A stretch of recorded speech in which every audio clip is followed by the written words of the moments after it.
গোলাম আজমের জামাতের কথা কইতেছেন আপনি। গোলাম আজম, যে গোলাম আজমরে ফাঁসি সালাম দিচ্ছেন প্রাইম মিনিস্টার শেখ হাসিনা। গোলাম আজমের পায়ে পায়ে ধরে সালাম করছে শেখ হাসিনা। শেখ হাসিনা এবং গোলাম আজম মারা যাওয়ার পর এই দেশের পাবলিকে দেখাইছে শেখ হাসিনা যে আমি আলেমকে কত ভালোবাসি। গোলাম আজমকে 100% সম্মানের সহিত দাফন করার সহযোগিতা করছে প্রাইম মিনিস্টার শেখ হাসিনা। তার দাফনের পর ভারতের রয় প্রাইম মিনিস্টারকে বুঝাইল তোর একটা আল্লাহ সাল্লাম আছে ক্যান্টনমেন্ট। বলে কে?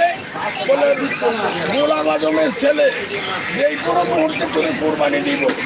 ব্রিগেডিয়ার জেনারেল, জেনারেল হওয়ার আগে গেল সরা যে ইয়ের কথা কইতেছেন আজমি সাহেবের কথা। সাহেবের কথা। ওই কারণে কি আপনার শেখ হাসিনা আজমি সাহেবের আপনার ওই ইয়ের মধ্যে তোর বাবাই ছিল এই দেশের বাঘ আর ভাল্লুক। আয়না করে ঢুকাইছিল?